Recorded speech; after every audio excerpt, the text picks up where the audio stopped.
Coming up on the Real Housewives of Salt Lake City after show. Go find yourself another Heather Gay. I'm out. I was so thrilled to be a housewife, but I might be in over my head. My feelings were hurt that she showed up with Whitney in a matching outfit.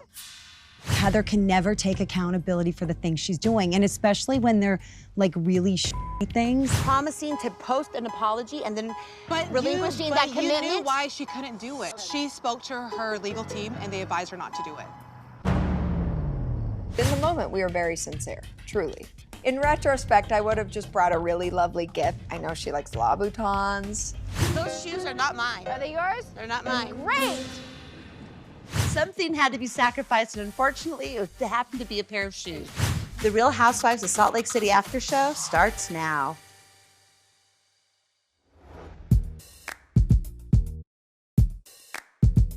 Heather, you had an iconic line at the luau dinner. It's the Heather takedown dinner. Guess what? Go find yourself another Heather Gay. I'm out. Okay.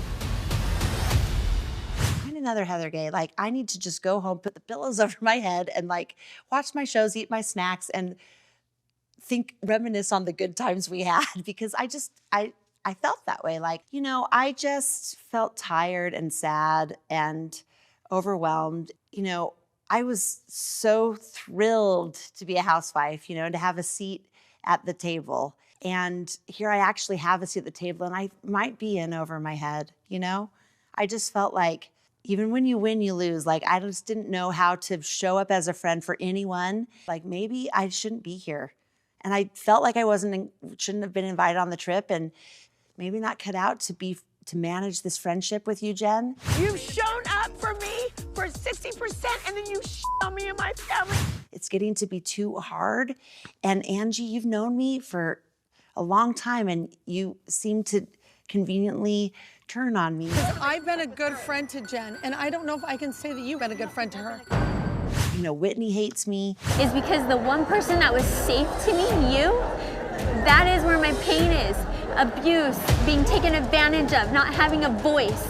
Lisa has always hated me. Until you figure out what it is that I trigger in you, we can't have a good, solid conversation and move forward. Thumbs up, you. I just felt like, I don't know if I'm cut out for this. So when people are like, are you a Heather Gay or a Lisa Barlow, don't do that. Lisa Barlow's pretty good as a Heather friend. Gay is not a Heather Gay. I didn't say that. No, you have perpetuated that brand. Guess what?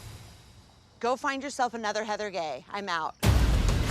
I mean, I just thought Heather had reached a limit here, you know? I think that the whole discord with Whitney took its toll, for sure. Anytime I bring up Lisa, it's like I'm having Lisa's back. I'm trying to understand what the lie was, Heather. I think that was very hard on Heather emotionally. I think that coupled with her feeling like she had been really supportive of Jen, and then feeling kind of in the middle between Jen and Angie, who she had gotten very close to over the course of the last year, was just too much. And you know what?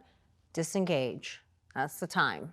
When you know nothing positive is going to come from your actions, disengage. Just lessons from the Ice Queen, really. And I took note from my mentor.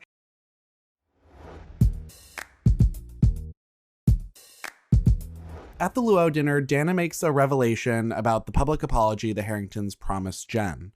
Of course, Dana had to bring that to light. She spoke to her legal team and they advised her not to do it because they didn't want any association with you. We're so glad you're here, Dana. You are making this trip so much Make me fun. feel really good about pushing for that invitation. Smart choice that was. Look, I think it meant a lot to Jen and Coach Shah that we made an effort to do something at their request. Sharief's like, you know what? Talk to Angie and Chris. Have him apologize in public like he put your name out there in public. For sure. And I think we were a little overambitious in that. Chris was advised by his attorneys and his PR team. This woman is facing real legal issues. This is not a good thing for you to be tied to. The attorney and our PR people were like, absolutely not.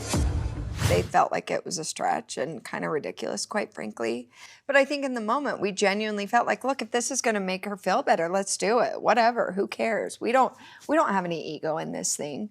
But I think that he's a professional, which is why it was dumb. He did what he did. In a very immature moment, so as a 52-year-old man, please judge me later, but I created a fake account. So he didn't issue the apology, but in the moment, we were very sincere, truly. The fact that she agreed to doing it, then you have to follow through and do it. Pretty much they thought they were gonna get away with telling Jen what she wanted to hear so she could get on the trip. I had this conversation with Angie Harrington. She's like, it's gonna look bad because people don't know about the account yet. And I'm like, well, are you more concerned about having this random apology that you can put up for a couple of days and take it down if you want? And then people will forget but it, then this is gonna come out that the reason you have to apologize is because you trolled her. Chris Harrington started an Instagram page called Shah Exposed. Your husband trolled a woman in our friend group. Yeah. So I don't understand the reasoning behind why you're okay to put up the troll account and admit to it, but not admit to an apology. Wouldn't you want a public apology of like, I am so sorry I did this?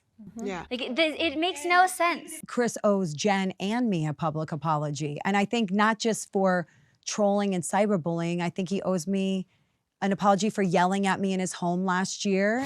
This is hurtful. Oh no, but we're trying to close it. Hurtful. And for he and his wife accusing me of something I didn't do. Angie told us that John, Barlow, and Lisa have those tickets because Lisa sleeps with. That was like a bitch move. Like first you lie about someone, then you troll them. The account may have been named Shah Exposed, but it was really aimed at targeting Lisa. And then you use somebody's name that's already going through the hardest time of their life to like get attention for it is gross. But no, I'm not surprised. Par for course. What's one more lie? I mean, look, we were more than happy to do it. I thought it was a little dramatic. In retrospect, I would have just brought a really lovely gift and just tried to make peace. I know she likes Louboutins. I mean, you can fix a lot of things with Louboutins.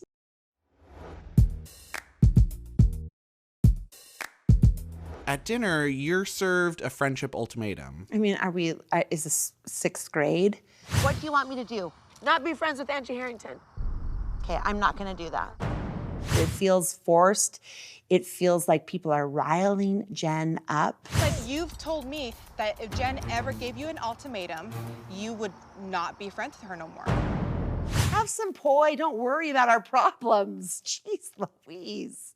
But I thought it was up. Like, you don't give people ultimatums like that. Well, and I have a little different perspective than Dana here because Jen had told me a lot of things Heather had done to her and that she had, in Jen's words, been a friend to her. Heather is my friend 60% of the time. The other 40%, I'm supposed to eat it, not say sweep it under the rug.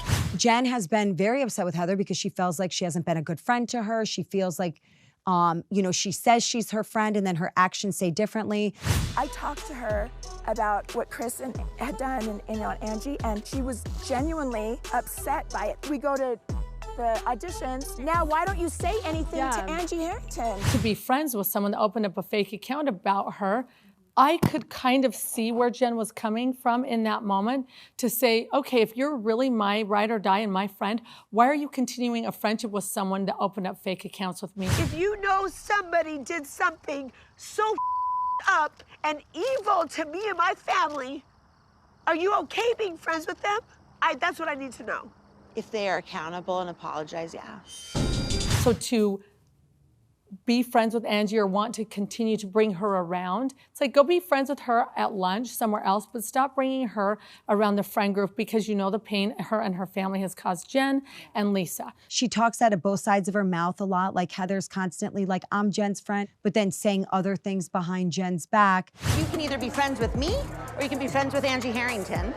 I would say, are you for real? Jen's basically asking Heather, be the friend you keep saying you're being. I don't even really think it has to do with a person or anything else. I think it literally is like, you keep telling me you're my friend.